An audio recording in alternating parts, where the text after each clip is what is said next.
आयुर्वेद की हम जब बात करते हैं, कितनी बड़ी ताकत है सर ये। जब हमारी बॉडी आंख बना सकती है, कान बना सकती है, आंखों की पलकें बना सकती है, एक ऐसा दिल लगा सकती है जो 24 घंटे बिना रुके धड़कता रहता है, तो वो कोई बेवकूफ शरीर तो नहीं हो सकता। कैंसर हमें सिर्फ मारने के लिए नहीं आता, कैंसर हमें बचाने के लिए भी आता है। 10 से 15% लोग कैंसर से मरते हैं, 85% लोग फर्जी कैंसर से मरते हैं। कैंसर से लोग नहीं मर रहे हैं, लोग कैंसर के इलाज से मर रहे हैं। जिन्होंने 100+ कीमो कराए, 25 रेडिएशन कराए, 70 लाख रुपए खर्च हो गए, डॉक्टर ने जवाब दे दिया कि अब आप मरोगे, और वो लेडी 2.5 साल से जिंदा घूम रही है। पहला ऑप्शन एलोपैथी ही नजर क्यों आता है? पहला ऑप्शन एलोपैथी नजर आता है, उसके पीछे पूरा नेक्सस काम करता है, पूरा नेक्सस काम करता है। भगवान का नाम लेना भूल जाना, गोली खाना मत भूलना। तो इट्स ए ट्रैप। दुनिया में सबसे ज्यादा पैसा हथियारों के बिजनेस में है और दवाइयों के बिजनेस में है। और आप तो आंख में थूक लगा के आंख ठीक करा देते हैं। आप देखो, जख्म भी भरना शुरू हो गया और आंख का ट्यूमर भी चला गया। कितने दिन का रिजल्ट? हमारे पास टोटल 18 दिन। तो मैं तो बोलता हूँ बायोप्सी और एफएनएसटी नहीं कराना चाहिए। सर, ये दुनिया का रेयरेस्ट कैंसर है। ये कैंसर है एंजियोसार्कोमा। ये बायोप्सी के बाद शुरू हुआ है, बताओ, पान मसाला बैन करो ना, जर्दा बैन करो ना, बायोप्सी बैन करो ना, जिससे कैंसर फैल रहा है। कैंसर पता चला, डॉक्टर ने कीमो कर दी, पहली कीमो में आंख की रोशनी चली गई। 2024 मार्च में इनको 2 महीने का टाइम मिला था कि लीवर में भी कैंसर है, यूट्रस में भी कैंसर है, बोन में भी कैंसर है, अब आप मरोगे। हम लोग जिंदा रख के घूम रहे हैं। अगर लंबा जीना है, मौत को हराना है, तो आयुर्वेद के पंचकर्मा को हर साल जरूर कराओ। बाबा रामदेव, आचार्य बालकृष्ण और आचार्य मनीष, हम हिम्स क्यों आए? हम पतंजलि क्यों ना चले जाए? तो मैं बोल नहीं पाऊंगा कैमरे पे, क्योंकि फिर वो नोटिस आ जाएगा। जब तक एम्बुलेंस आ रही है, तब तक पिंडली को दबाना शुरू करो, उंगली को दबाना शुरू करो और अदरक चबाना शुरू करो। हिंदुस्तान में पिज्जा जल्दी आ जाता है, एम्बुलेंस लेट आती है। किसी को कैंसर अगर होने वाला है तो क्या वो समझ सकता है कि उसे कैंसर होने जा रहा है? ये टूथपेस्ट में झाग के चक्कर में सबको कैंसर हो रहा है। जो ऑनलाइन कंसल्टेंसी होती है आपकी, वो उतनी इम्पैक्टफुल होती है जितना आपसे मिलके होती है सर। 5 बादाम, 5 भूरी मिर्चें, सफेद मिर्चें रात को भिगो के रखनी है और सुबह उठ के चबा के खानी है। 74239 इस नंबर पे आप लिख दो PDF कैंसर। हमारी टीम आपको कैंसर की बुकलेट भेज देगी, फ्री। इतना बड़ा टुकड़ा हल्दी, छोटा टुकड़ा अदरक और 10 कड़ी पत्ते चबाने हैं। अगर ब्लड प्रेशर हाई है तो राइट को बंद कर लें और लेफ्ट से सांस लें। और जिनको माइग्रेन है, वो एक पैर गर्म पानी में, एक पैर ठंडे पानी में रखें। पंचकर्म कराएं, फिर गर्भ शुद्धि कराएं। मस्कुलर डिस्ट्रॉफी, ऑटिज्म वाला बच्चा, ये सब होगा ही नहीं। 6 दिन खाओ, 1 दिन खा ना करो, कभी बीमार नहीं पड़ोगे।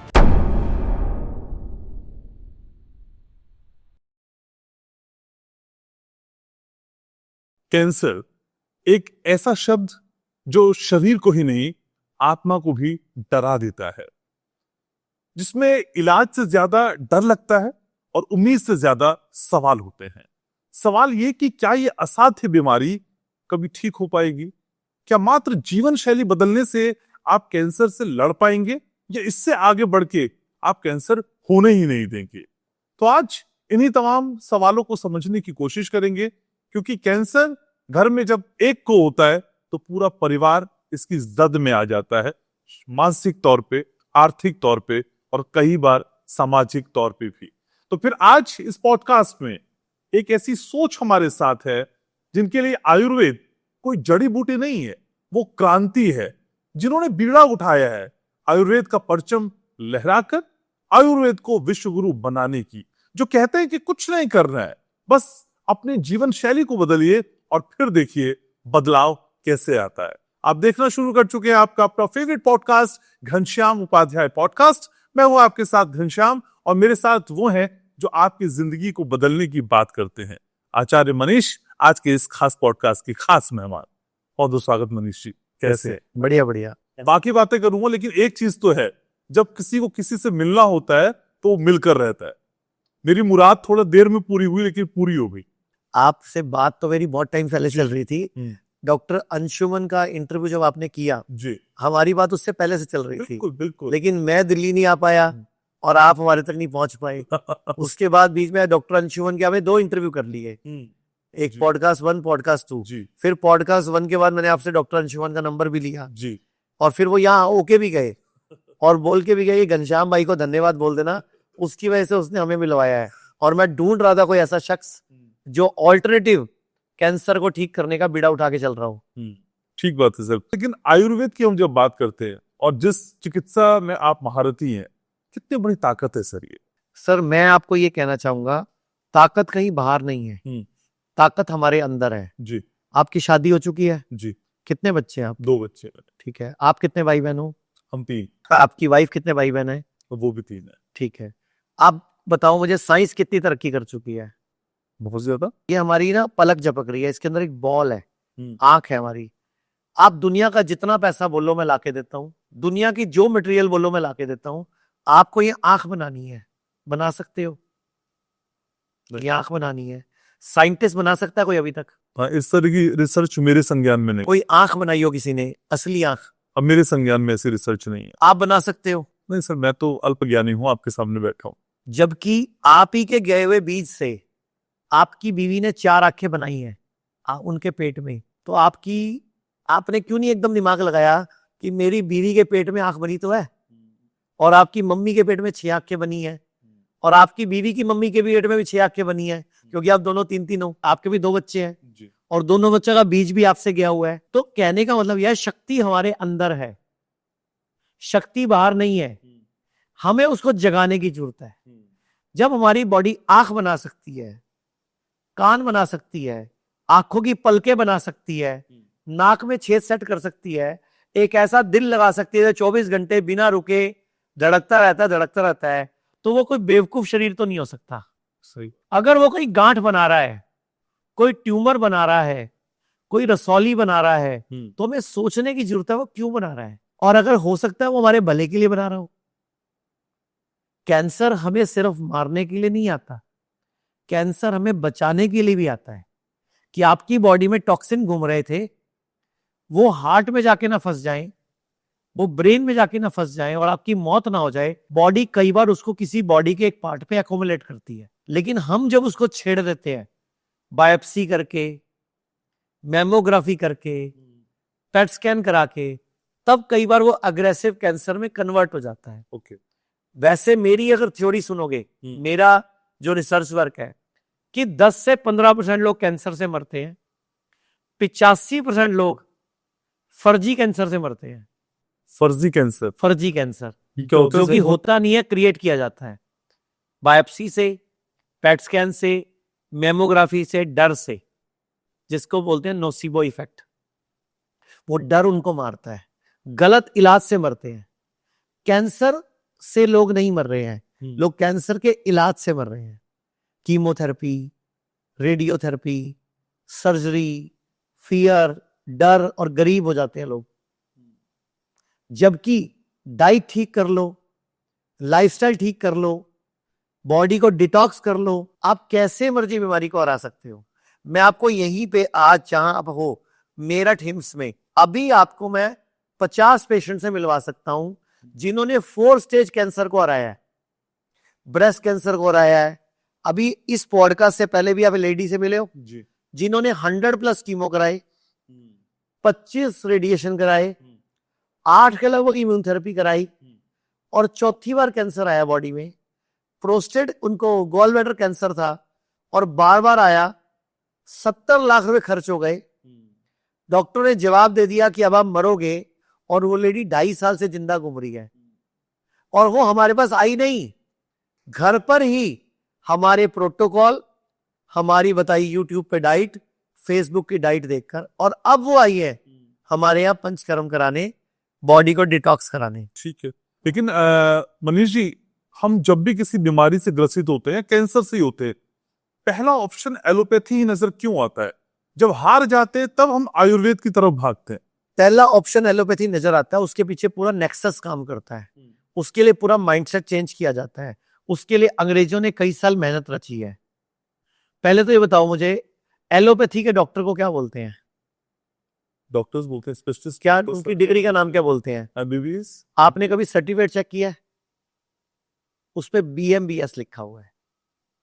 आयुर्वेदिक डॉक्टर पे BMS लिखा हुआ है, होम्योपैथी पे BHMS लिखा हुआ है, यूनानी पे BUMS लिखा हुआ है, फिजियोथेरेपी पे BPT लिखा हुआ है, नेचुरोपैथी में BNYS लिखा हुआ है।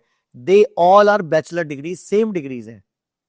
लेकिन वो M लिखने से आम आदमी को लगता है कि मास्टर डिग्री है, वो वहां पहुंच जाता है। आप बताओ मुझे, जब उनकी डिग्री का नाम BMBS है तो MBBS क्यों लिखते हैं? जब आयुर्वेदिक डॉक्टर की डिग्री का नाम BMS है तो वो भी MAMS लिखना शुरू कर देंगे, तो आपको वो भी लगेगा मास्टर डिग्री है। तो मार्केट में ना एक क्रिएशन किया गया है कि डॉक्टर मतलब एलोपैथी। तो अब मैं डॉक्टर एलोपैथी को गलत नहीं कह रहा, लेकिन मेरा ये कहना है कि इलाज मतलब आयुर्वेद होना चाहिए, इमरजेंसी मतलब एलोपैथी होना चाहिए। जैसे बीपी की है, बीपी हो गया, आपको डॉक्टर ने बोला गोली खाओ, तो और बोला क्या जिंदगी भर खाओ, आपको आयुर्वेद में जाना चाहिए और बोलो थोड़े दिन कोई जड़ी बूटियां दे दो, कोई काढ़े दे दो, कोई जड़ी बूटियां दे दो, डाइट चार्ट समझा दो, खाना पीना सिखा दो, हम जिंदगी भर गोली नहीं खाना चाहते। आपको डायबिटीज हुआ, आपको बोला जाएगा जिंदगी भर गोली खाओ, इंसुलिन लगाओ जिंदगी भर। हाँ। लेकिन आयुर्वेद डॉक्टर क्या करेगा? आपका आहार विहार बदलेगा, खाना पीना चेंज करेगा, लाइफस्टाइल ठीक करेगा, और थोड़े दिन कोई काढ़े वाड़े देगा, जड़ी बूटियां देगा, और बोलेगा अब ये दवाई की जरूरत नहीं है। जैसे आपने एक देश का नाम सुना होगा नॉर्वे, एक नाम सुना होगा स्वीडन। तो स्वीडन और नॉर्वे में अगर आपको बीपी हो जाए, शुगर हो जाए, थायराइड हो जाए, और वहां डॉक्टर के पास चले जाओ और उनको बोलो कि मेरे को ये प्रॉब्लम है और टेस्टिंग करें, तो वो क्या बोलते हैं कि मैं आपको गोली लिख के दे रहा हूं, लेकिन ये गोली खतरनाक है, ज्यादा लंबा टाइम नहीं खानी, आप लाइफस्टाइल चेंज करो, आप स्विमिंग शुरू करो, आप साइकिलिंग शुरू करो, आप सनसेट के बाद खाना बंद करो, आप डेयरी प्रोडक्ट बंद करो, आप हाई ग्लूकोज डाइट बंद करो, और ये गोली ज्यादा लंबा टाइम मत खाना, खतरनाक है। लेकिन भारत में यही व्यक्ति बीपी का पेशेंट, शुगर का पेशेंट, थायराइड का पेशेंट डॉक्टर के पास चला जाए, वो क्या बोलता है? भगवान का नाम लेना भूल जाना, गोली खाना मत भूलना। तो इट्स ए ट्रैप, ये बहुराष्ट्रीय कंपनियों का ट्रैप है। तो सर इस बड़े ट्रैप में तो कई नामी हॉस्पिटल, बड़े बड़े ब्रांड्स, डॉक्टर्स इवन शामिल हैं। और जिस पॉडकास्ट का आप जिक्र करते हैं जो डॉक्टर अंशुमन के मेरे साथ किया था, तो डॉक्टर अंशुमन ने भी बताया था कि भाई ये तो टारगेट बेसिस खेल है, असल में टारगेट दिया जाता है डॉक्टर्स को।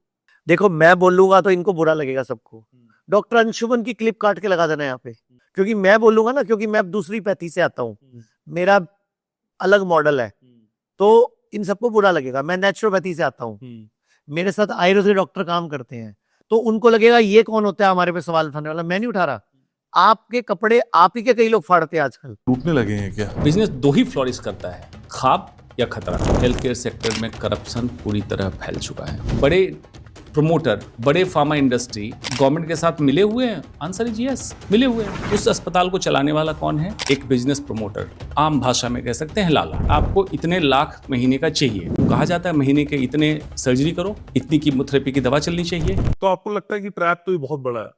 सर पैसा बहुत है इसमें, दुनिया में सबसे ज्यादा पैसा हथियारों के बिजनेस में है और दवाइयों के बिजनेस में है, क्योंकि दवाइयां बहुत बिकती हैं, वैक्सीन, दवाइयां, कीमो, रेडिएशन, सर्जरी, इनमें पैसा ही पैसा है। इसीलिए लोग इस पैसे को कमाकर और बिलियनर, ट्रिलियनर बनना चाह रहे हैं। लेकिन आचार्य मनीष, ये भी मैं समझना चाहता हूँ, जब आपने आयुर्वेद का बीड़ा थामा, अब तो हालांकि आपने बहुत स्टेब्लिश कर दिया है इसको, शुरुआती चुनौतियां क्या थी? लोग यकीन कर पाते थे आपकी बातों पे, आपकी जड़ी बूटियों पे, आपके काढ़े पे, आपकी लाइफस्टाइल पे? और आप तो आंख में थूक लगा के आंख ठीक करा देते हैं। मैं उसको लार बोलता हूँ। हाँ। देखो, शुरू में नहीं विश्वास करते लोग जी। लेकिन देश में चमत्कार को नमस्कार है। तो मेरा एक भरोसा है कि करके दिखाओ, बोलो मत, बोलो मत, करके दिखाओ। आप करके दिखाओगे ज्यादा शोर मचेगा, हाँ। आप बोलोगे शोर नहीं मचेगा। तो मैं नहीं बोल रहा, मेरे रिजल्ट बोल रहे हैं। मैंने अभी पॉडकास्ट से पहले आपको लेडी मिलवाई जी, प्लस मैंने आपको एल्बम में कुछ फोटोज दिखाई। एक पेशेंट की फोटो दिखाई जिनकी आंख में ट्यूमर था और जिनकी 1.5 महीने से वो सोए भी नहीं थे क्योंकि आंख बंद नहीं होती थी उनकी। सर कुछ टेस्टिमोनियल्स प्लीज दिखाइए ना। मैं आपको, मेरे पास अभी 2-4 रिजल्ट हैं। हाँ। इस एल्बम में जितने का आ सके ठीक, मैंने मंगवा लिए। जी तो मैं आपको दिखाना चाहूंगा, ये एक फोटो दिखाऊंगा मैं, ये फोटो आप स्क्रीन पे भी दिखा देना। जी। अब ये पेशेंट है, इनकी आंख में ट्यूमर है और ये मुंह गला हुआ है। इनको डॉक्टरों ने जवाब दे दिया था 15 दिन 20 दिन के मेहमान है और इनका पैसा भी खत्म हो चुका था इलाज में चलते चलते। ओके। इनकी बेटियों ने जिद थामी कि नहीं हम पापा को ठीक करेंगे और इनको बोला गया था डॉक्टर ने थोड़े दिन के मेहमान है, ये मुंह गल गया है, बचोगे नहीं। और 15-20 दिन डॉक्टर ने बोला था बचेंगे अब ये, अच्छा ले जाओ 15 लास्ट स्टेज है, सेवा करो। और ये बात है मार्च की, अच्छा और पेशेंट की 18 दिन बाद की फोटो है ये सर यही पेशेंट है, आप देखो खुद, ये पेशेंट है। आप देखो जख्म भी भरना शुरू हो गया और आग का ट्यूमर भी चला गया। ये कितने ये दिन का गुजरात रिजल्ट के है? अहमदाबाद के, कितने दिन का रिजल्ट हमारे पास टोटल 18 दिन लगे हैं। ये 18 दिन फोटो खींची है, इनकी वीडियो बनी थी, उसी वीडियो में से मैंने फोटो निकाली है। वीडियो भी आपको चाहिए तो मैं वीडियो चला देता हूँ, यहाँ वीडियो है मेरे पास। अच्छा, उस वीडियो में आंख भी झपक रही है ये, जो कि आंख 1.5 महीने से झपकी नहीं थी। तो अब पेशेंट लगभग 5-6 महीने से जिंदा घूम रहा है, जिसको कि 15 दिन का टाइम दिया गया था। लेकिन सर पॉडकास्ट की शुरुआत में आपने कहा कि बायोप्सी कराना बड़ा खतरनाक होता है और बायोप्सी कई बार चीजें विकृत कर देती है, तो वैसी कोई फोटोग्राफ हमारे पास है जिन्होंने बायोप्सी कराई और नुकसान हुआ? मैं दिखा देता हूँ जी। ये लेडी है, इनकी नई नई शादी हुई, आप देखो दुल्हन में ही है, दुल्हन के कपड़ों में ही है। जब इनकी शादी हुई तो इन्होंने मेकअप करवाया, और जब मेकअप उतारा तो चेहरे पे हल्का सा एक धब्बा आ गया ठीक है। और एक दाना हो गया छोटा सा। 5-7 दिन तक इन्होंने ध्यान नहीं दिया, वो दाना हल्का सा बड़ा हो गया। ये पहुंच गए डॉक्टर के पास, उसने बोला एंटीबायोटिक ले लो। अच्छा, इन्होंने थोड़े दिन एंटीबायोटिक खाई, उससे भी ठीक नहीं हुआ।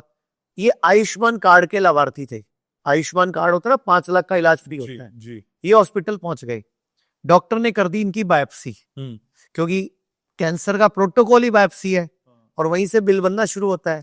इन्होंने बायोप्सी करा ली और इनकी जिंदगी नर्क बन गई। ये वही महिला है? ये वही महिला है, सिर्फ 4 महीने बाद की फोटो है ये। अब डॉक्टर बोल रहे हैं ये पूरा कटेगा, आपकी थाई से मांस लगाएंगे, राइस ट्यूब डालेंगे, अब आपकी सर्जरी होगी। अब इस लेडी ये थोड़े दिन में मर जाएगी, बचेगी नहीं है। तो ये गलती बायोप्सी करके हो गई? बायोप्सी से हुआ सब कुछ। तो मैं तो बोलता हूँ बायोप्सी और एफएनएससी नहीं कराना चाहिए। और बल्कि सर डॉक्टर सबसे पहले यही कहते हैं करने के लिए। असल में उनका कसूर नहीं है, उनके प्रोटोकॉल में लिखा हुआ है, क्योंकि अगर वो बायोप्सी करे बगैर इलाज शुरू कर देंगे और कल को पेशेंट कोर्ट चला गया तो उन पे जुर्माना ठुक जाएगा। तो डॉक्टर मजबूर है प्रोटोकॉल्स के, और प्रोटोकॉल सेट होते हैं यूएस में। प्रोटोकॉल कहाँ सेट हो रहे हैं? यूएस में। भारत का जो मेडिकल सिस्टम है ये अमेरिकन मेडिकल सिस्टम कंट्रोल करता है। अच्छा। और इसमें ब्रिटिश मेडिकल सिस्टम की झलक है। मतलब ब्रिटिशर्स से ना भारत में, हाँ। अंग्रेजों का गुलाम था भारत, तो आज भी हम अमेरिका और ब्रिटिश के सिस्टम के गुलाम हैं। तो अभी क्या प्रॉब्लम आ गई है कि सिस्टम वहां सेटल होता है, सफर हम करते हैं। डॉक्टर का कसूर नहीं है, वो एमसीआई की बुक्स में लिख दिया गया है। Biopsy, PET scan, mammography. जैसे अब एक मेमोग्राफी की बात करते हैं, मेमोग्राफी में ब्रेस्ट को दबाया जाता है। अच्छा। लगभग 40 से 50% तक ब्रेस्ट को दबा देते हैं।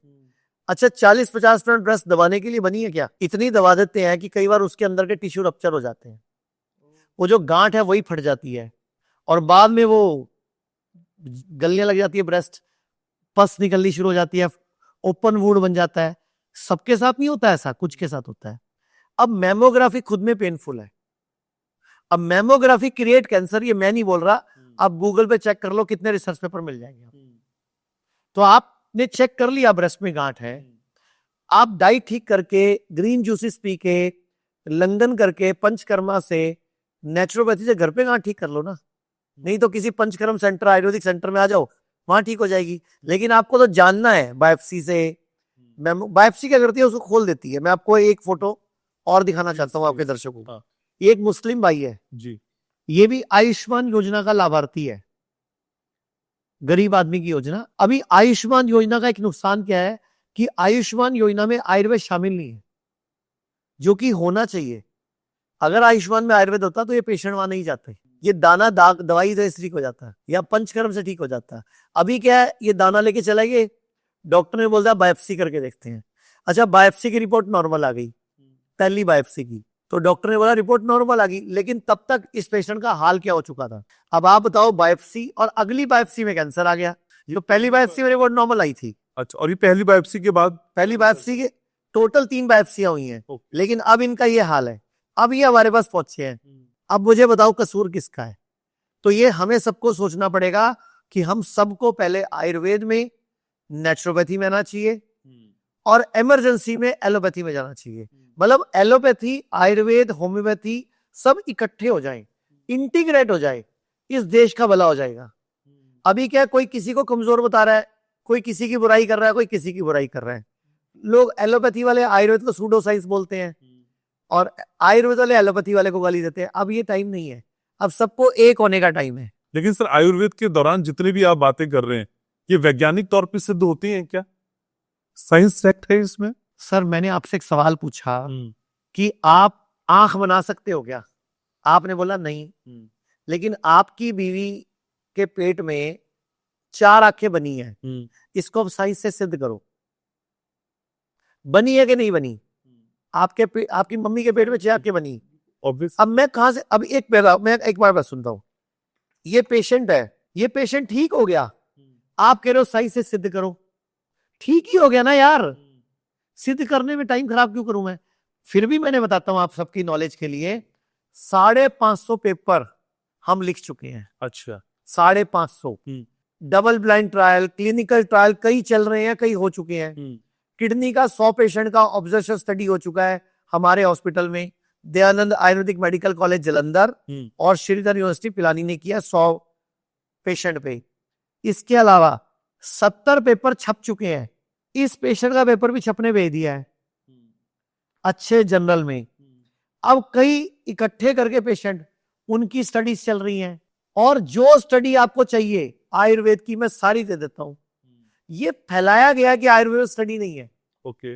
ऐसा नहीं है, आयुर्वेद में ज्यादा स्टडी है। आज भी WHO पिछले 70 साल में 4 बार अपनी थाली चेंज कर चुका है, 15 साल बाद थाली चेंज कर देता है कि ये नहीं ये है। आज भी आयुर्वेद में हल्दी के गुण, गिलोय के गुण, नीम के गुण जो हजारों साल पहले लिखे गए हैं वही आज भी है। हमारी थाली चेंज नहीं हुई है, उनकी थाली चेंज हो रही है बार बार। मैं आपको एक फोटो और दिखाना चाहूंगा, ये एक पेशेंट है, ध्यान से देखिएगा, एंजियोसार्कोमा। सर ये दुनिया का रेयरेस्ट कैंसर है, ये कैंसर है? ये कैंसर है एंजियोसार्कोमा, ये कैंसर है, मुंह के ऊपर है, ये ओके। नाक के साथ है, आंख तक पहुंचा हुआ है। अब ये बायोप्सी के बाद शुरू हुआ है, अच्छा। पहले नहीं था। इनके मुंह पे सिर्फ एक लाल रंग का दाग आया था चेहरे पे। मैं आपको इनकी सारी फोटो दे देता हूँ, लाल दाग वाली भी फोटो देखना, जब ये लाल दाग था। अच्छा। डॉक्टर ने बायोप्सी करी, उसके बाद वो बढ़ने लग गया और बायोप्सी में आ गया कैंसर है, और बढ़ते बढ़ते यहां तक पहुंच गया कुछ स्टेजेस में, और 3 बार बायोप्सी हुई इनकी। और अब ये हॉस्पिटल में एडमिट हो गए भुवनेश्वर के अंदर, मतलब उड़ीसा में, और इनका इलाज चल रहा था आयुष्मान योजना के तहत। आयुष्मान योजना का एक रूल होता है कि जब फाइल कंप्लीट होती है तभी पैसे मिलते हैं। इस लेडी का ऑपरेशन होना था सुबह 6:30 बजे, ऑपरेशन थिएटर ब्लॉक हो गया था। ओके। इनको घर वालों को बता दिया गया था कि इनकी आंख निकाल रहे हैं, इनका चेहरा काट रहे हैं, लेकिन लेडी को नहीं बताया गया था।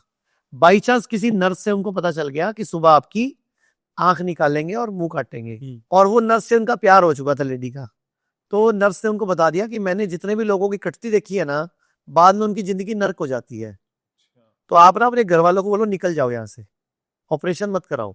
तो लेडी ने हॉस्पिटल में शोर मचा दिया और उनको छुट्टी नहीं मिली, उनको कमरे में बंद कर दिया गया लेडी को कि भाग ना जाए।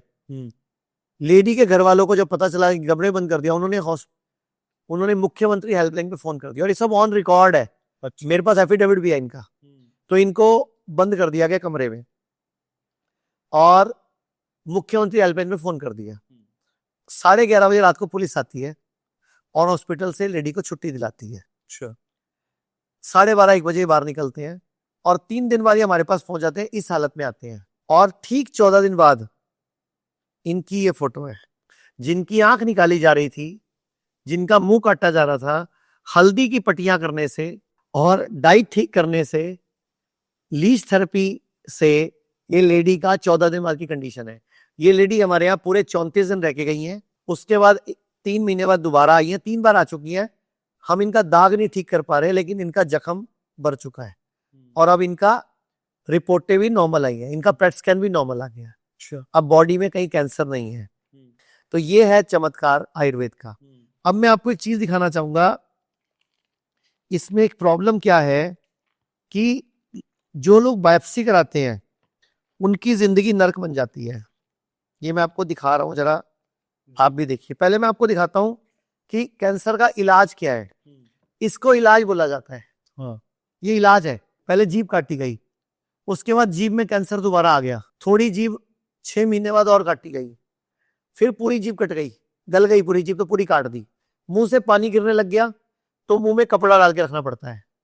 फिर यहाँ साइड पे आ गया अगले साल, और हर साल आयुष्मान योजना में इलाज चल रहा है। अब डॉक्टर ने यहां से पूरी काट दिया, एड़ी से हड्डी निकाल के लगाई और ऊपर थाई से मांस निकाल के लगा दिया, पैचिंग कर दी और खाना खाने के लिए राइस ट्यूब डाल दी। अब ये पेशेंट के नीचे पस आ गई है जहां पे ये पैचिंग हुई है। अब मुझे बताओ ये थोड़े दिन में वैसे ही मर जाएगा, इसको इलाज बोलते हैं क्या? और पेशेंट का पैसा आयुष्मान योजना में इलाज के नाम पे लगे जा रहा, और पैसा पेशेंट का नहीं लग रहा, सरकार का लग रहा है, टैक्स पेयर का। लेकिन ये इलाज है क्या? इससे अच्छा आयुर्वेद में, नेचुरोपैथी में आए होते, डाइट ठीक करते, लड़ते, फाइटर बनते। वैसे भी मरने वाले हैं ये, अभी थोड़े दिन में मर जाएंगे।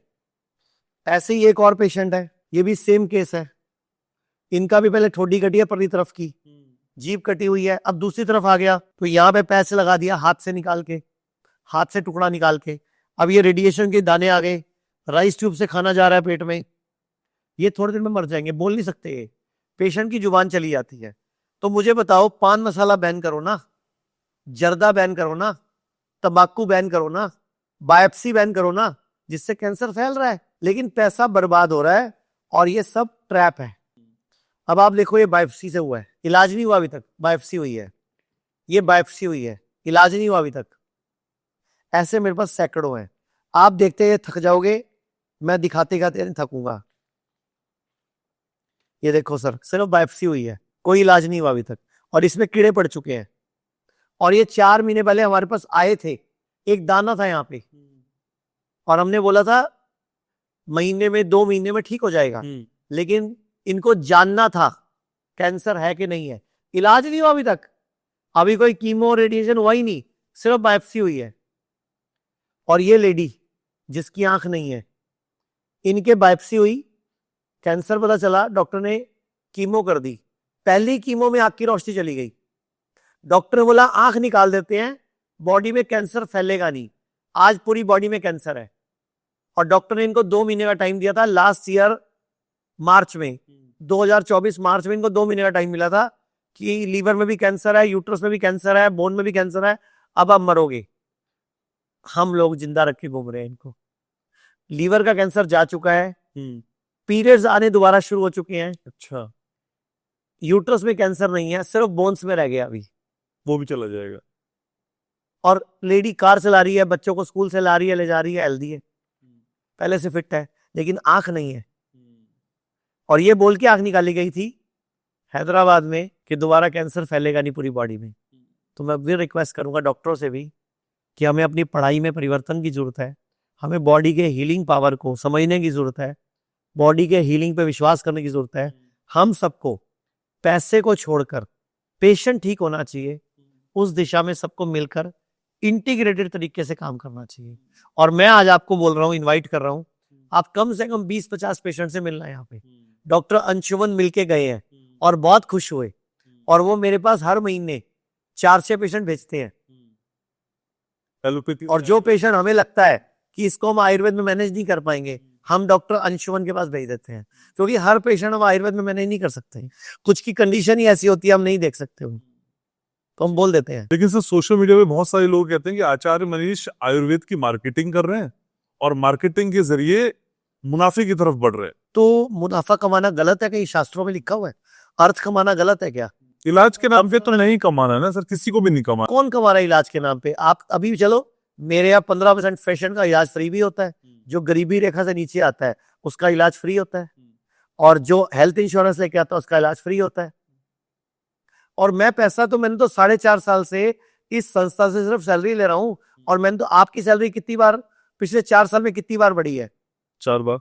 और मेरी इस संस्था में पिछले 4 साल में एक बार भी सैलरी नहीं बढ़ी है। बताओ सर, मैं तो सैलरी भी वही ले रहा हूँ जो 4.5 साल पहले ले रहा था, तो लोग कह रहे हैं मैं पैसे कमा रहा हूँ।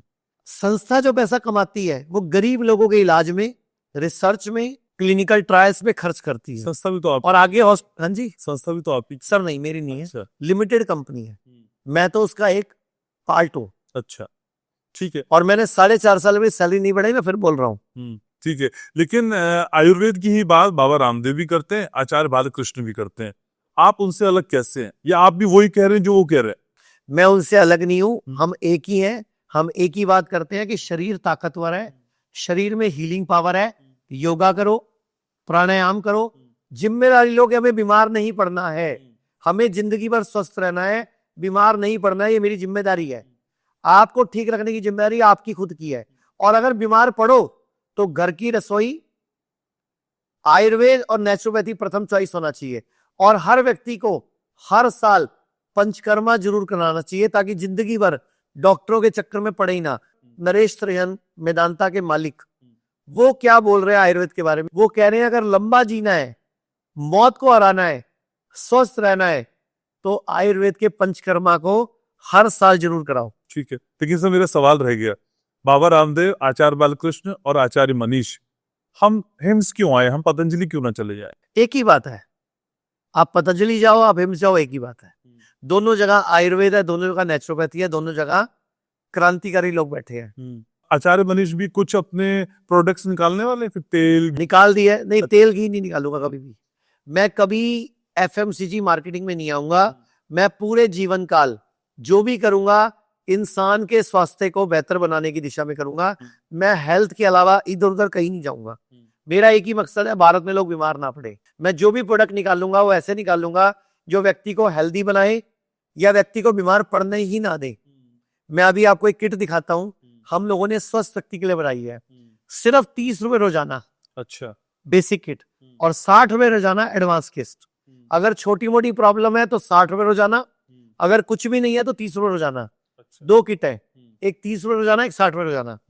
उसका नाम है पेट लीवर स्प्लीन शुद्धि किट। अच्छा, और वो एक मजदूर भी यूज कर सकता है, क्योंकि 30 रुपए रोजाना या 60 रुपए रोजाना कर सकता है। और सारी जिंदगी नहीं करनी, 2-4 महीने करनी है साल में। अगर आप बीमार पड़ने वाले भी होगे तो नहीं पड़ोगे, यानी कि वो अपनी बॉडी को, लीवर को, स्प्लीन को, पेट को सेट कर देगी। मैं आपको एक साइंस बताता हूं, एक श्लोक है आयुर्वेद का।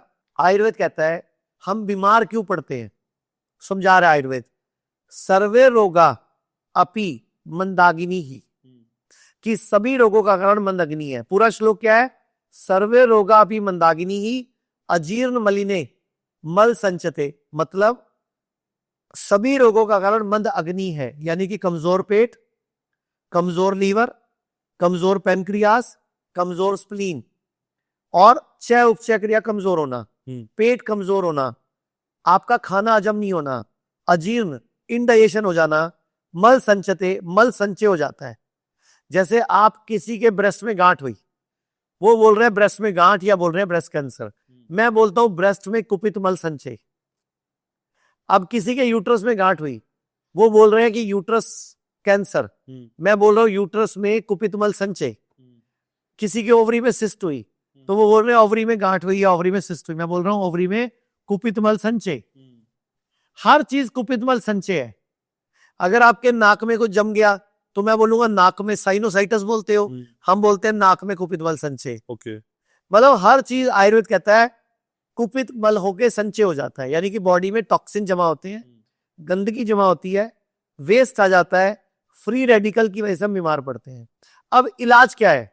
सर्वेषाणाम रोगाणाम निदानम कुपिता मला, कि सभी रोगों का एक ही इलाज है कि बॉडी के कुपित मल को डिटॉक्स कर दो, निकाल दो, स्वयं ठीक हो जाएंगे। लेकिन सर आयुर्वेद को लेके जो पहला कॉन्सेप्ट दिमाग में आता है लोगों के कि बहुत लंबा चलता है, इंस्टेंट रिलीफ नहीं मिलता है हमको। सर मैंने अभी आपको एक फोटो दिखाई, 18 दिन में आपका ट्यूमर गायब हुआ।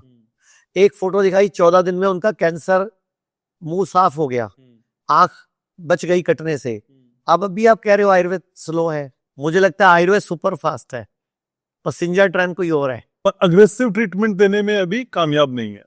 सर आपके सामने दिखा तो रहा हूँ थ्योरीज में, सर किसी रिजल्ट को भी हार्ट दिखा अटैक रहा आ है। जाएगा, आप इंस्टेंट इलाज कर पाएंगे? नहीं, किसी को हार्ट अटैक आने ही मत दो ना। पहली बात तो हार्ट अटैक आने क्यों दे रहे हो? और आ गया है? आ गया तो मैं बोल नहीं पाऊंगा कैमरे पे, क्योंकि फिर वो नोटिस आ जाएगा। एम्बुलेंस को फोन करो, और जब तक एम्बुलेंस आ रही है तब तक पिंडली को दबाना शुरू करो, उंगली को दबाना शुरू करो, और अदरक चबाना शुरू करो। अच्छा, नाइट्रिक ऑक्साइड का प्रोडक्शन बना दो। चलो मैं ऐसे समझा देता हूँ। हाँ। 1998 की नोबेल प्राइज स्टडी है कि बॉडी में नाइट्रिक ऑक्साइड का प्रोडक्शन बढ़ा दो, वैसोडाइलेशन होगा और आपकी एपिथेलियम लेयर बॉडी के अंदर नाइट्रिक ऑक्साइड का प्रोडक्शन बढ़ने से वैसोडाइलेशन होगा और बॉडी की नलियों में जो ब्लॉकेज है वो खुलनी शुरू हो जाएगी। अदरक बहुत बढ़िया वैसोडाइलेटर है, नाइट्रिक ऑक्साइड खूब मात्रा में है, तो सबको अपने जेब में एक अदरक डाल के घूमना चाहिए। हिंदुस्तान में पिज्जा जल्दी आ जाता है, एम्बुलेंस लेट आती है। जब एम्बुलेंस आए तब तक अदरक चबाते रहो। अगर बेहोश हो जाओ तो मुंह में 4 बूंदे लाल मिर्ची के पानी की डाल दो, बंदा उठ के खड़ा हो जाएगा। अभी मेरी एक डॉक्टर है, मेरी खुद की एक डॉक्टर है, वो फ्लाइट में थी, हमारे साथ काम करती है।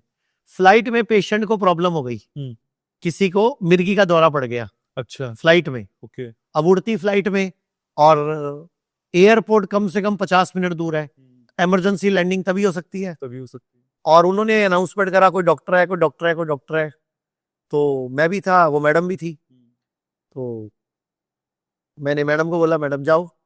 पहले तो वो आईडी कार्ड चेक करते हैं कि आप डॉक्टर भी हो कि नहीं है, अटेंडेंट्स। उन्होंने पूछा आपके पास व्हाइट सॉल्ट और ब्लैक पेपर है क्या? उन्होंने बोला ब्लैक पेपर है। तो उन्होंने ब्लैक पेपर का पाउच फाड़ा और उसकी नाक एक साइड बंद करके यहाँ रख के फूंक मार दी नाक में। With in 3 minutes patient normal. अब आप बताओ आयुर्वेद फास्ट है या कौन फास्ट है? 3 मिनट बाद पेशेंट नॉर्मल था। काली मिर्च, ब्लैक पेपर हर घर में होती है। आप याद करो बचपन में जब हम छोटे थे, हमारी नानी दादी नस्वार लिया करती थी। नस्वार याद है? आज भी आती है, कई गांव वाले यूज करते हैं। सर ये चीजें हमारी रसोई में है, लेकिन हम भूल गए। ठीक है, तो आज इन्हीं सारे सवालों का जवाब ढूंढने के लिए हम आपके पास आए हैं। लेकिन कैंसर जैसा जो विषय है ना सर, ये बहुत डराता है, घबराता है और लोगों को किस आर्थिक मुहाने पे ले आता है आप जानते हैं। सर किसी को कैंसर अगर होने वाला है तो क्या वो समझ सकता है कि उसे कैंसर होने जा रहा है? मैं आपको एक फोटो दिखाना चाहूंगा। ये पेशेंट की फोटो देखो आप। ये नॉर्मल पेशेंट है, सही है, अच्छा खासा है। बिल्कुल ठीक। इसके दांत में दर्द हुआ, डॉक्टर ने बोला अकल दाढ़ आ गई, निकालनी पड़ेगी। इसकी अकल दाढ़ निकाल दी। 20-25 दिन बाद दोबारा दर्द शुरू हो गया। अच्छा। डॉक्टर ने देखा कि तेरे ना जख्म नहीं भर रहा और डॉक्टर ने बोला बायोप्सी करनी पड़ेगी। डॉक्टर ने इसकी बायोप्सी कर दी। तो पहले इसकी 1 साल में ये हालत हो गई और 1.5 साल आते आते ये हालत हो गई। भाई तुम बोल दो ना तुम्हारे पास इलाज नहीं है यार। अब बताओ पेशेंट का क्या करे बेचारा। दांत के डॉक्टर के पास गया था ये, अब कह रहे हैं मुंह काटना पड़ेगा, नया मांस लगेगा, ये लगेगा, राइस ट्यूब से खाना जाएगा और आपकी जिंदगी एक पैच लगा देंगे थाई से निकाल के, 20 लाख रुपए लग जाएंगे। कैंसर आया कहां से सर? और पेशेंट की भी गलती है, टूथपेस्ट यूज कर रहा है। अरे भैया दातुन यूज करना चाहिए। हर एक इंसान को दंत मंजन यूज करना चाहिए, भारतीय। ये टूथपेस्ट वाली साइंस ही छोड़ दो। ये टूथपेस्ट में झाग के चक्कर में सबको कैंसर हो रहा है, क्योंकि इसमें SLS है, SMS है, सोडियम लॉरेल सल्फेट है, जो कि कैंसर कारक है। अब दंत मंजन यूज करो ना। लाल दंत मंजन आता था पहले, अभी भी कई अच्छी ब्रांड का आता है, कई कंपनियों का आता है। वो पेस्ट की फॉर्म में भी आता है। पेस्ट यूज कर लो ना, आयुर्वेदिक पेस्ट यूज कर लो, नेचुरल पेस्ट यूज कर लो, ओके। देसी पेस्ट यूज कर लो ना, जिसमें झाग नहीं आती, बच जाओगे। और मैं तो कहता हूं छोटी इलायची और मुलेठी हर इंसान को सुबह दोपहर शाम हफ्ते में कम से कम 4-5 दिन चबानी चाहिए। कभी मुंह से स्मेल नहीं आएगी, कभी दांत खराब नहीं होंगे, कभी दांतों में कीड़ा नहीं लगेगा, डेंटिस्ट के पास कम से कम जाना पड़ेगा, थायराइड प्रॉब्लम नहीं होगी, गला खराब नहीं होगा, आपका गला बैठेगा नहीं, खांसी नहीं होगी, लंग्स की कैपेसिटी बढ़ जाएगी। छोटी इलायची और मुलट्ठी। और इसके अलावा हफ्ते में कम से कम 5 दिन दातुन करो, दातुन, नीम का दातुन। और नीम का दातुन मलना नहीं है, चबाना है, चबाना। और उसके लार मुंह में रस बनेगा, वो पी जाना है। अच्छा। अगर थूकना भी है तो तीले थूक दो ना।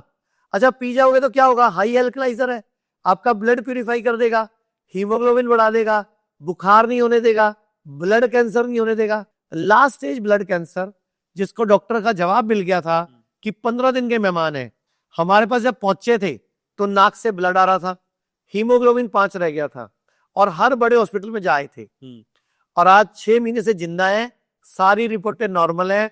इतने मोटे मोटे गाल थे, अभी नॉर्मल हो गए हैं। पूरी बॉडी में 50 से ऊपर गांठें थी। लेकिन सर आज जब हम आए और ये मौका आपसे मिलने का मिला है, मैं चाहता हूँ सर कुछ ऐसा बताएं मेरे व्यूवर्स को कि ये कर लें तो कैंसर कभी जीवन में नहीं होगा। मैं तो ये बता सकता हूँ, कोई भी बीमारी नहीं होगी। कैंसर छोड़ो, कोई बीमारी नहीं होगी। सर कैंसर ज्यादा बिक रहा है मार्केट में आजकल सर।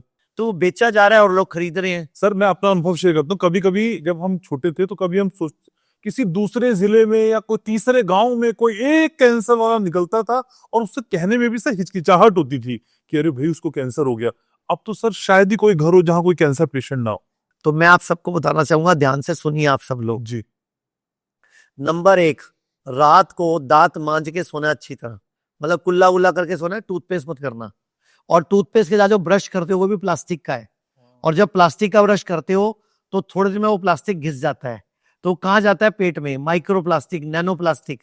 आपको पता है जो हम टी बैग यूज करते हैं, टी बैग, चाय वाला बैग, उस एक बैग में 10 करोड़ से ज्यादा माइक्रो प्लास्टिक है। ये मैं नहीं बोल रहा, आईसीएमआर की वेबसाइट पे चेक कर लो। आईसीएमआर, भारत सरकार की मेडिकल रिसर्च टीम, उनकी वेबसाइट पे है कि एक बैग में 10 करोड़ से ऊपर माइक्रोप्लास्टिक है।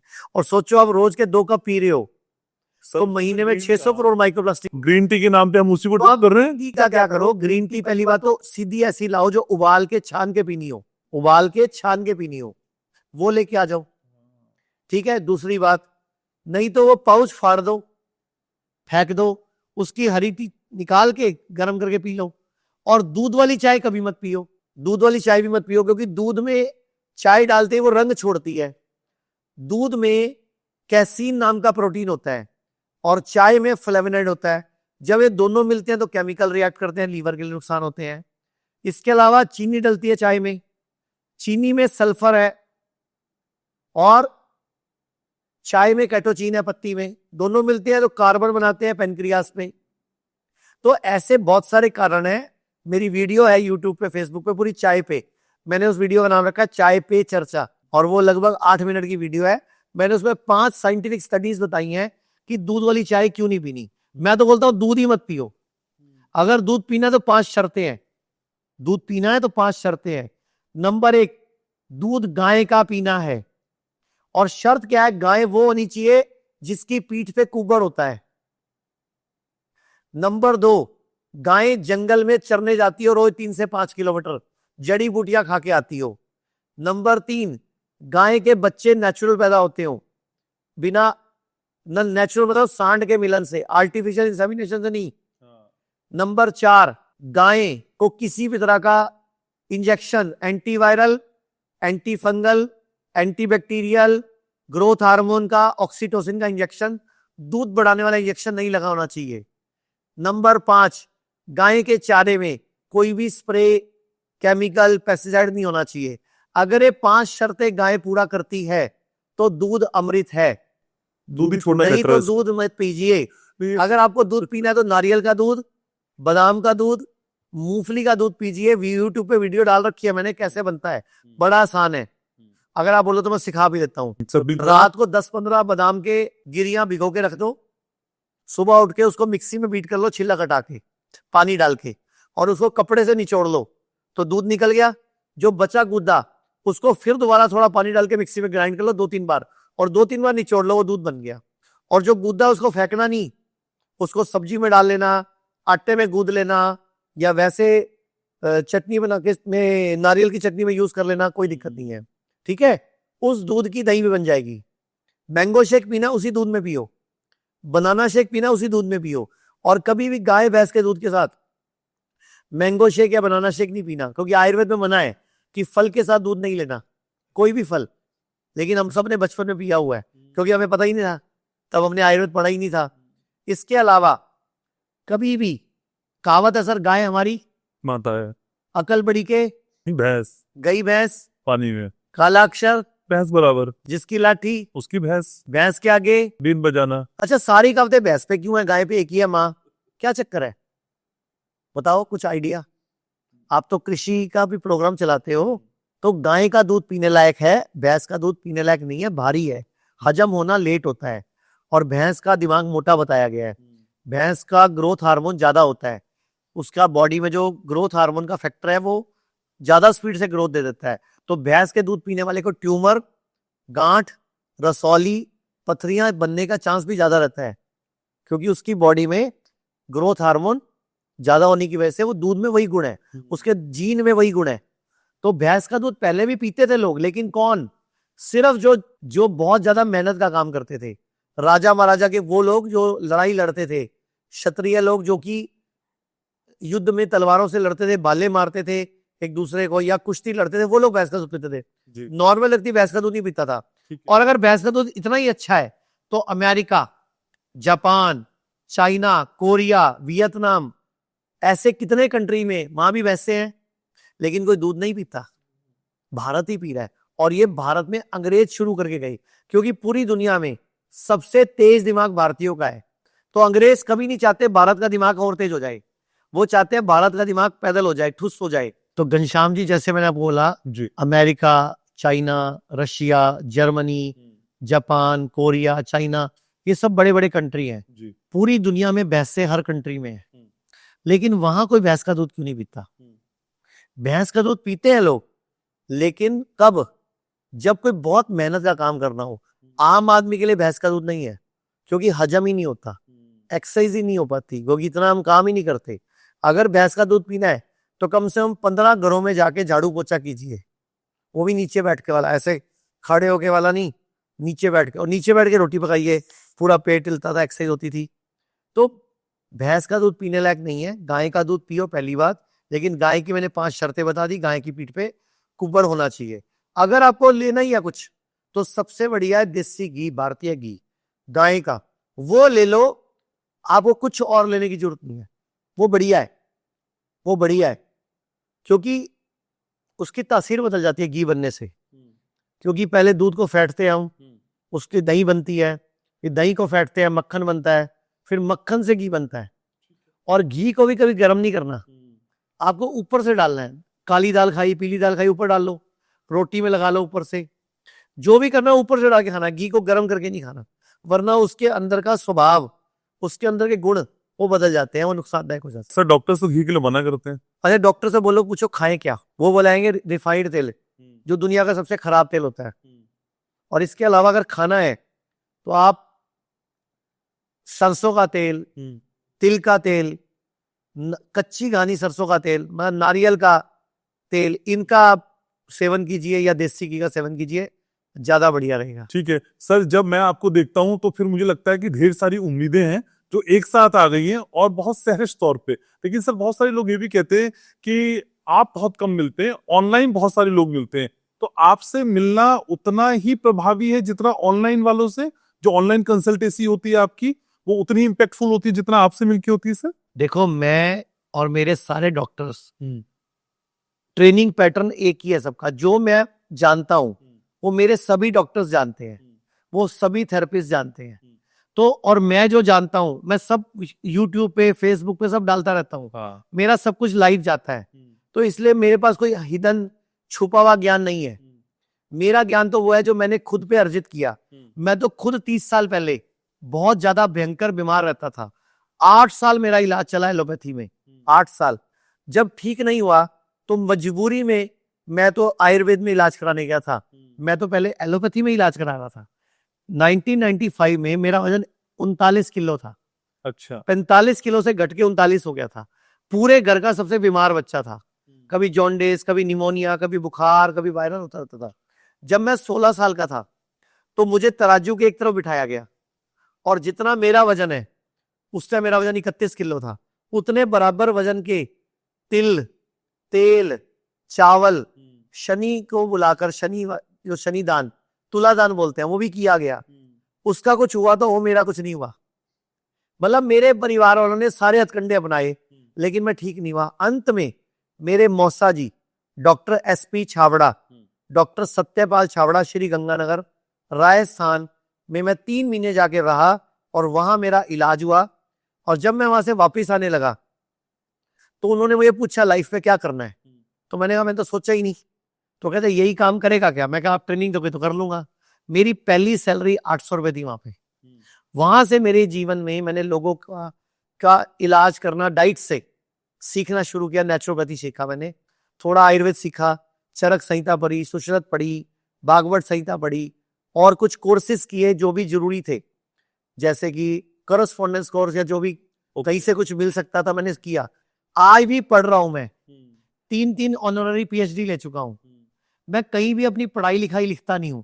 क्यों? क्योंकि लोग सिर्फ ना उतना ही सोचते हैं कि इसको इतना ही आता होगा, और मैं कहता हूं मुझे कुछ नहीं आता। आपकी बॉडी को सब कुछ आता है, इलाज बाहर नहीं है, बॉडी के अंदर है।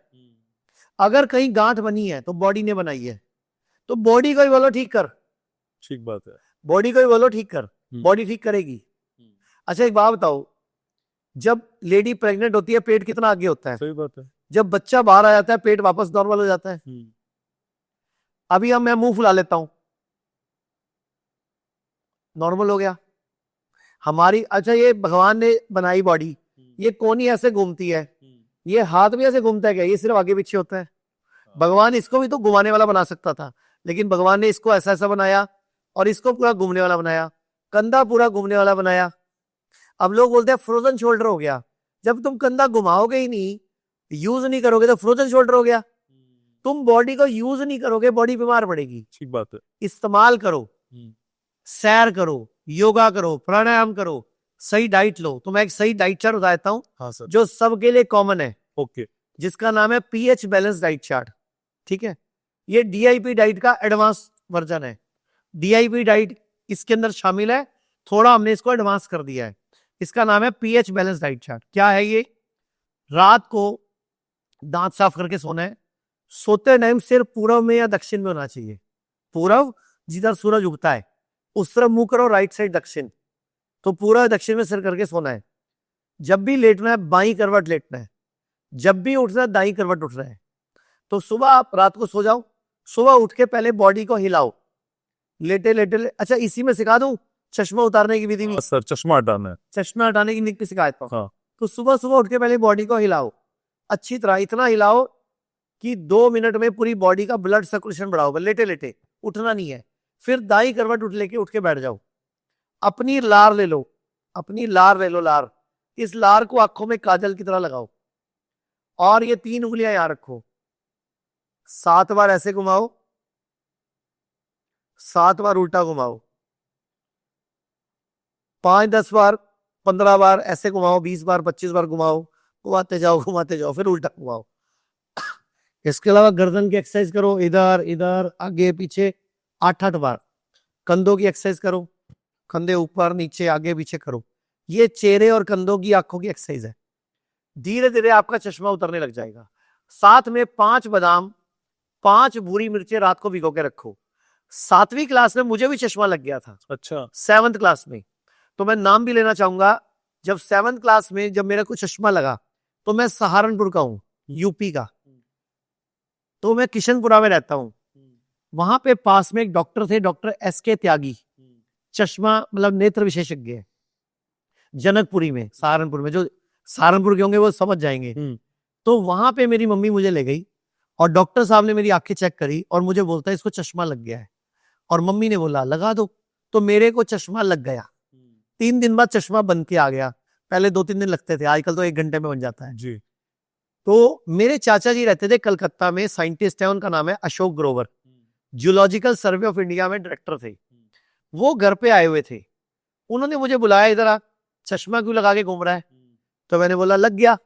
तो बोलते मैं, उन्होंने मम्मी को पूछा कहाँ है मम्मी? मैंने कहा किचन में, रसोई में। तो मम्मी से बोला भाभी क्या बात, चश्मा? तो कहते डॉक्टर बोल रहे हैं आई साइड वीक हो गई, 0.5 नंबर का चश्मा लग गया, अगर ये ध्यान रखेगा ठीक है, नहीं तो बढ़ता जाएगा। तो चाचा जी ने बोला कल सुबह डॉक्टर के पास दोबारा चलेंगे, क्योंकि वहां का रूल था कि एक बार फीस लगती थी तो 1 हफ्ते तक फीस नहीं लगती थी, क्योंकि हम लोग मिडिल फैमिली से बिलोंग करते हैं। तो 30 रुपए फीस लगती थी डॉक्टर साहब की, जो लग चुकी थी, और दूसरी बार भी वैलिड थी। तो सुबह अगले दिन चाचा जी, मैं और मेरी मम्मी दोबारा डॉक्टर के पास गए, और मेरे चाचा जी ने जाते ही एक सवाल करा, डॉक्टर साहब चश्मा नहीं लगवाना, आप कोई तरीका बताओ।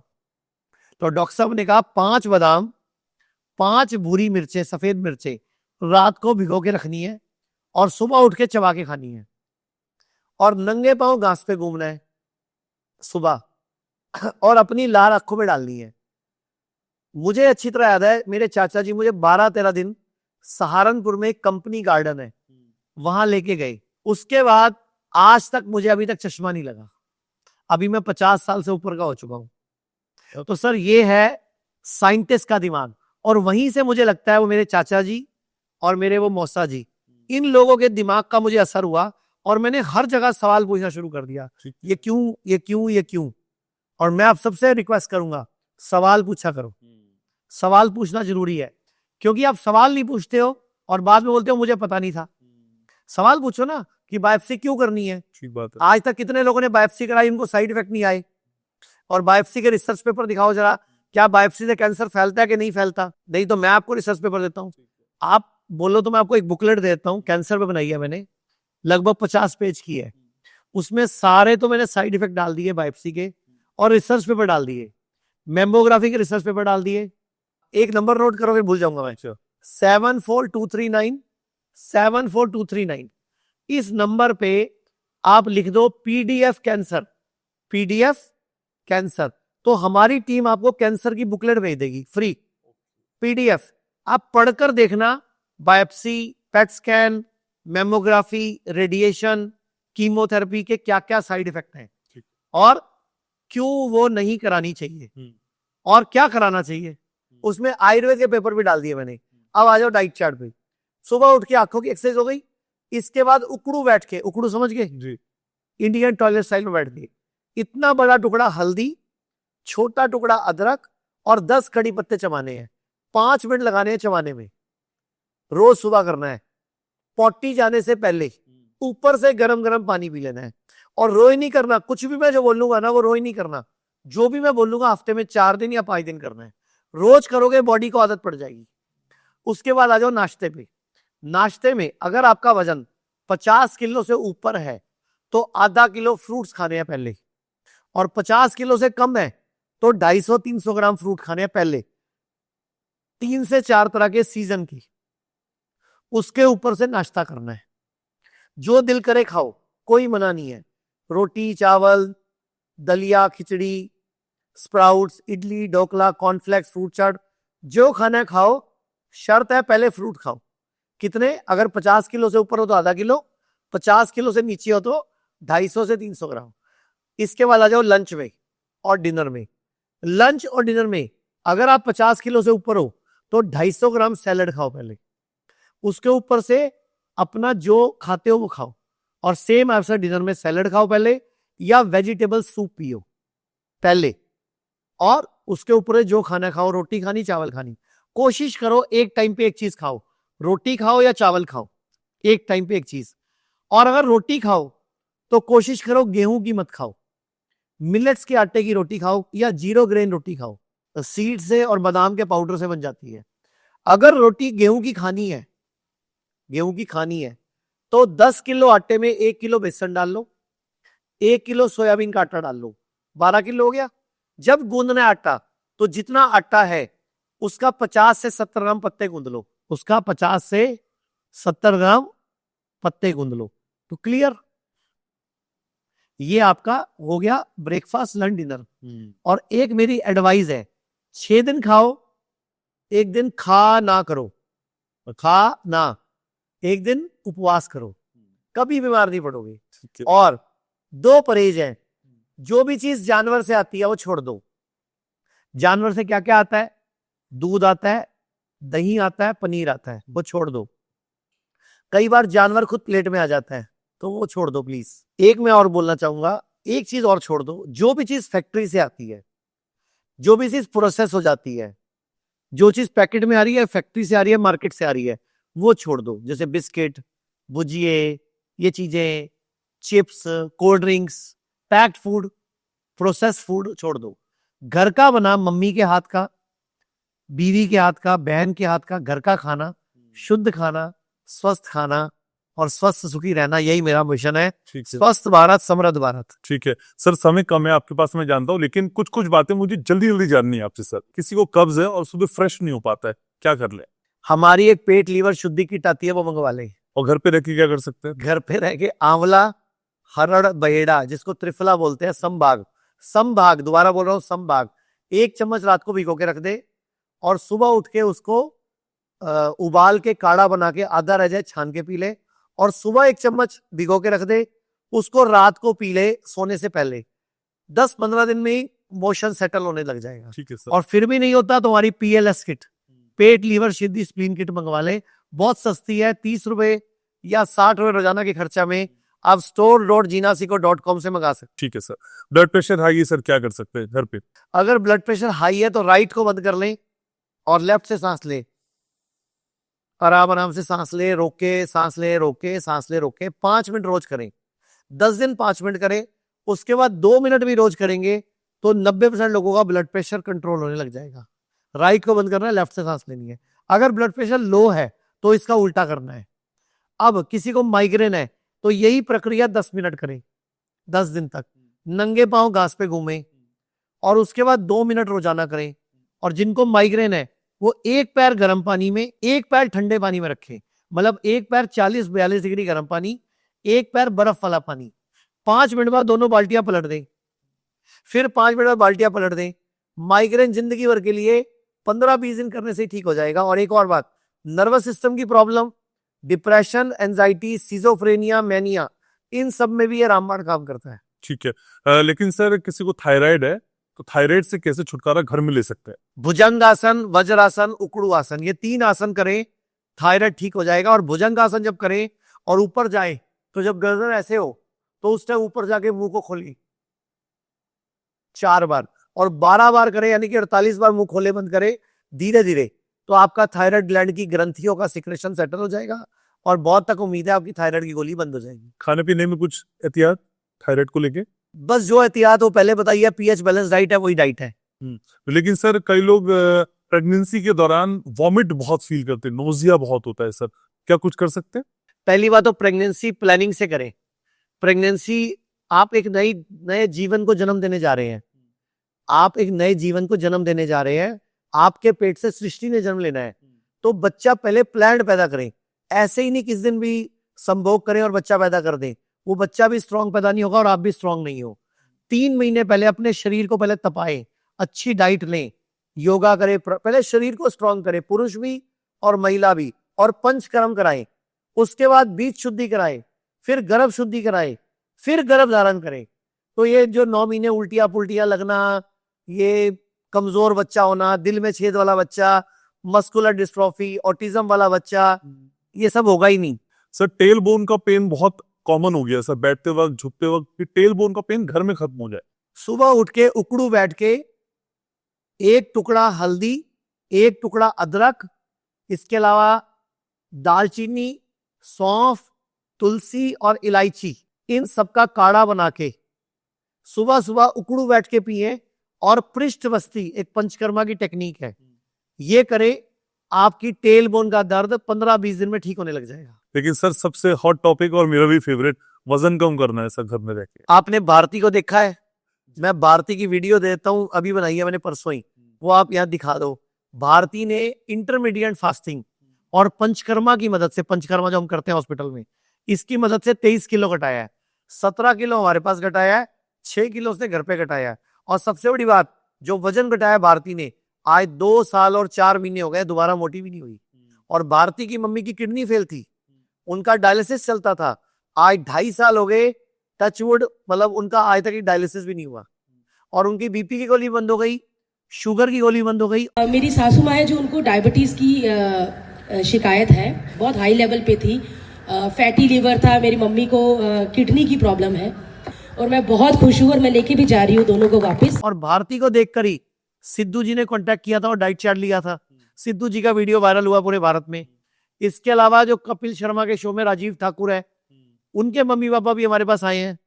भारती हमारे पास हर महीने 4-6 पेशेंट भेजती है। सर ये तो रही भारती की बात, लेकिन घर में रह के कुछ बताइए ना, टिप क्या कर सकते हैं वजन कम कर? सूरज डूबने के बाद खाना नहीं खाना, और सुबह 9 बजे से पहले नाश्ता नहीं करना, और फ्रूट्स पहले खाने, जो मैंने बताया, ब्रेक, प्लेट 1 प्लेट 2। इसके अलावा आयुर्वेद का एक सूत्र भी है, जो 1 बार खाए वो योगी, जो 2 बार खाए वो भोगी, और जो 3 बार खाए वो रोगी, और जो 4 बार खाए वो महारोगी। तो 1 बार खाओ, योगी बनो, वजन कम हो जाएगा। बस आप हंसते रहो, मुस्कुराते रहो, दुनिया के भले के लिए ऐसी वीडियो बनाते रहो, तो मैं आपके सारे पॉडकास्ट देखता हूँ। Thank you sir. मैं आपको बताया भी है जी। कि मुझे आपके पॉडकास्ट अच्छे लगते हैं और आप टॉपिक पे ही बात करते हो, आप घूमते नहीं हो, इधर तो नहीं आते हो। ठीक है सर। हालांकि इस मुलाकात में काफी समय लग गया, लेकिन अब ये समय नहीं लगेगा, मैं उम्मीद तो कर। आपको अब मेरा एड्रेस मिल गया है, मेरा अड्डा मिल गया है। मैं तो कहूंगा वजन घटाने आ जाओ, यहीं पे रहो।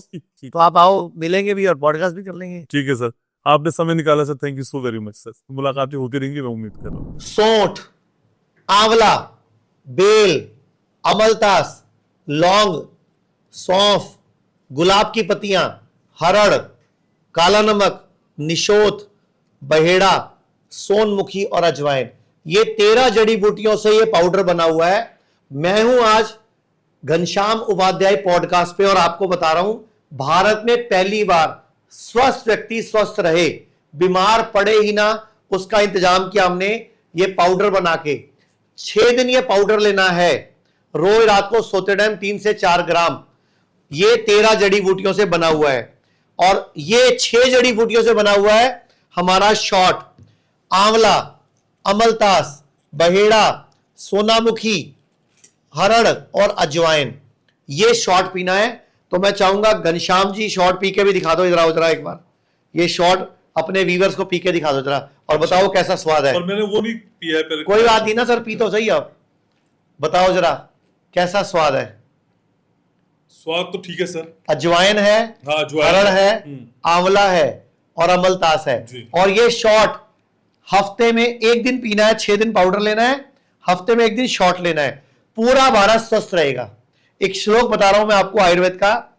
आयुर्वेद कहता है सर्वे रोगा अपि मंदागिनी ही अजीर्ण मलिने कुपित बल संचते, मतलब सभी रोग मंद अग्नि से उत्पन्न होते हैं, यानी कमजोर पेट, कमजोर लीवर, कमजोर पैनक्रियास, कमजोर स्प्लीन, अजीर्ण हो जाता है, इंडाइजेशन, और मल कुपित होकर संचय हो जाता है। तो ये तो हो गया बीमारी का कारण। तो हमने बना दी पेट लीवर स्प्लीन शुद्धि किट ताकि पूरा भारत स्वस्थ रहे। ये किट 2 तरह की है, एक है 30 रुपए रोजाना, जो नॉर्मल व्यक्ति के लिए, स्वस्थ के लिए, जिसको छोटी मोटी भी गैस है, कब्ज है, तेजाब है, एसिडिटी है, अफारा है, फ्लूटुलेंस है, कोई भारीपन है, उसके लिए 60 रुपए रोजाना है। उसमें एक लिव शुद्धि कैप्सूल जुड़ जाता है साथ में, ये डॉक्टर लीवर कैप्सूल जुड़ जाता है। ये पूरे भारत को स्वस्थ बनाने के लिए बना दी।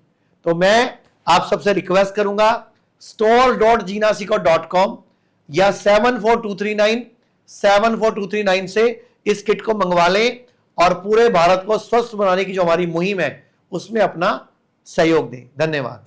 तो घनश्याम जी, मैं आपके सामने आज जो नॉर्मल पानी बाजार में पिया जाता है जो कि जहर है, अच्छा, जो कि नुकसानदायक है, मैं उसको एल्कलाइन बनाना मैग्नेट के द्वारा वो सिखा रहा हूं। आरओ वाला काम आप करेंगे आज? नहीं, आरओ में तो मिनरल खत्म हो गए। अच्छा, मैं तो आपको आरओ के मिनरल जो खत्म हुए भी दोबारा बढ़ा के दिखाऊंगा। ठीक है सर। आरओ वाला काम नहीं कर रहा मैं।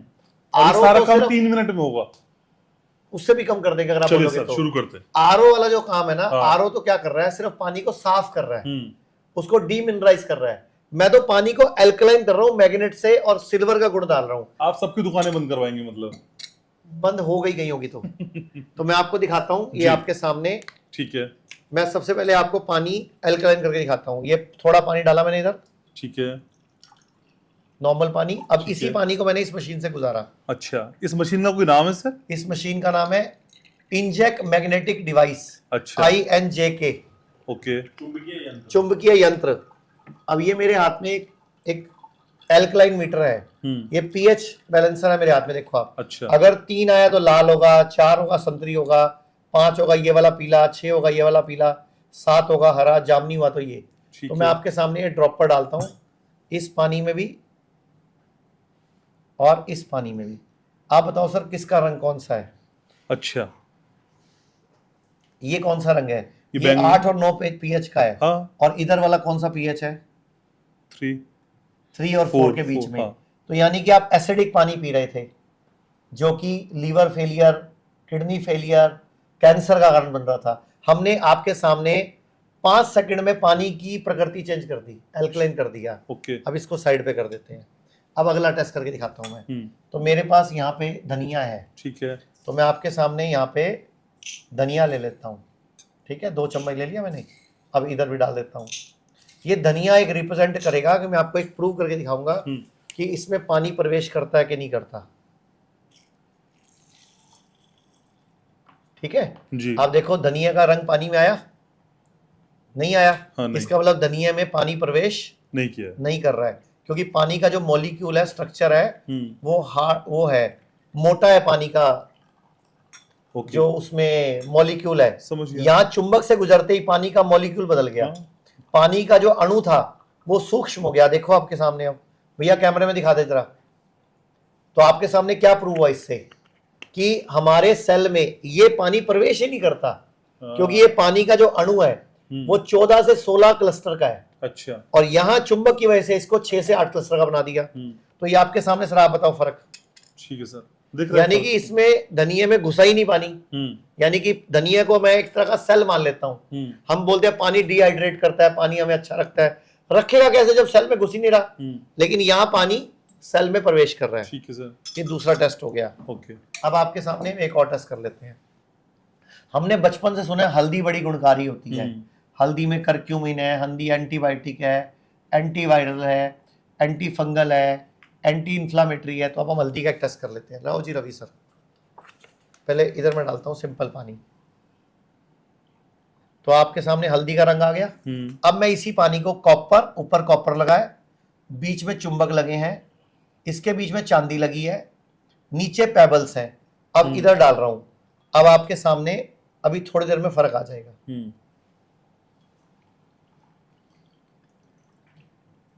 तो ये कमाल इसी यंत्र का है, मतलब यंत्र के अंदर के चुंबक है, चुंबक है, चुंबक है, ओके। चांदी है। आपको फर्क दिख रहा है हल्का हल्का रंग में? बिल्कुल। अभी थोड़ी देर में रंग और बदल जाएगा। मतलब इसमें हल्दी के गुण घुल ही नहीं रहे हैं, इसमें पूरी घुलेगी हल्दी। उससे पहले जब तक हल्दी घुलती है तब तक मैं इसको साइड पे करता हूं। आपको एक टेस्ट और करके दिखाता हूं। ठीक है। अब एक टेस्ट और करते हैं, इसको बोलते हैं एंटीऑक्सीडेंट टेस्ट, नेगेटिव ओआरपी। ये मैंने थोड़ा पानी लिया, रवि दिखाओ जी। मशीन। हाँ जी, अब मैं आपके सामने यही पानी इस मशीन से गुजार रहा हूं। ये मेरे हाथ में एक और ड्रॉपर है। इसमें क्या लिखा हुआ है देखो, व्हाइट हुआ तो positive ORP, oxidation reduction potential, और अगर पिंक है तो नेगेटिव ओआरपी। तो मैं आपके सामने इसमें ये बूंदे डाल रहा हूं। हाँ जी, कोई रंग आया? नहीं आया इसमें। अब ये पानी एंटीऑक्सीडेंट हो गया, यानी कि पानी मेरे लिए गुणकारी हो गया। यानी कि पानी मेरे शरीर से फ्री रेडिकल्स को और टॉक्सिन को रिमूव करेगा। और अब हल्दी का रंग देख लो आप। अरे वाह, कभी ऐसी हल्दी रंग देखी है? तो इस पानी में हल्दी घुलती ही नहीं है, और हम पिए जा रहे हैं बचपन से। तो ये पानी एल्कलाइन भी है, मैग्नेटिक भी है, और चुंबक, चांदी और कॉपर के गुणों से भरपूर भी है। और इसके अंदर एक झरना लगा हुआ है, झरना। तो झरना विधि से पानी लिविंग भी हो गया, जीवित भी हो गया। दुनिया में सबसे अच्छा पानी लिविंग वाटर स्प्रिंग वाटर को बताया गया। मतलब पानी टकरा के पत्थरों से झरने में आता है।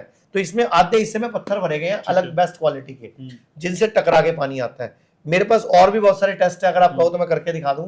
जैसे आपने सुना होगा कभी भी पानी में तेल नहीं घुलता जी। तो मैं आज आपको पानी में तेल भी घोल के दिखा देता हूँ। ठीक है सर। ये तेल है हमारे पास, कोई सा तेल ले सकते हो आप। तिल का तेल ले लो, कोई और तेल ले लो। ये मैंने आपके सामने यहाँ पे ले लिया सरसों का तेल। ठीक है। ठीक है जी। और मैं इधर भी ले लेता हूँ सरसों का तेल। तो ये पानी का जो टेस्ट है ना, और पानी की जो मशीन मार्केट में आती है वो 2,70,000 की कैंगन वाटर मशीन आती है। ओके। और वो विदेश में जा रहा है पैसा देश का। हम लोगों ने सिर्फ 15,000 रुपए में भारत में मशीन बना दी चुंबक से, कि आप देश का पैसा भी बाहर ना जाए और देश का पैसा देश में रहे। सर उस वाले पानी को देखो जरा, क्या पानी घुला उस तेल में? तेल ऊपर आ गया, और इस वाले पानी में? इस समय तेल में पानी घुल चुका है। तो सर आप चमत्कार को नमस्कार करोगे? सर आपको तो पूरी सोशल मीडिया नमस्कार कर रही है, देश नमस्कार कर रहा है सर। तो ये सब दर्शकों को दिखा दिया मैंने आपके सामने कि पानी बदलो, जीवन बदलो। आज ही पानी बदलो। और ये मशीन हमारे यहां से store.jinasico.com से आप ऑनलाइन ऑर्डर कर सकते हो, या फिर 74239 पे ऑर्डर कर सकते हो। और इसकी गारंटी है 10,000 गिलास और 1 साल। उससे पहले जब तक ये मशीन चलेगी, जैसे ही खराब होगी हम आपसे पुरानी ले लेंगे और आपको नई दे देंगे, एक थोड़ा सा अमाउंट लेके। ठीक है। इस बीच घनश्याम उपाध्याय पॉडकास्ट को लाइक करिए, शेयर करिए, सब्सक्राइब करिए और ये सारी बातें ध्यान में रखिए। धन्यवाद। तो आज का ये पॉडकास्ट आपको पसंद आया होगा। आपकी जीवन की बात है, आपकी जीवन शैली की बात है और जीवन में आई व्याधियों की बात है। और मैं अक्सर कहता हूं कि आपकी दुविधा को सुविधा में बदलने का काम है घनश्याम उपाध्याय पॉडकास्ट का। लाइक करना, शेयर करना, सब्सक्राइब करना आपकी आदत में शुमार है। याद रखना है आपको, मैं आपसे बहुत प्यार करता हूँ।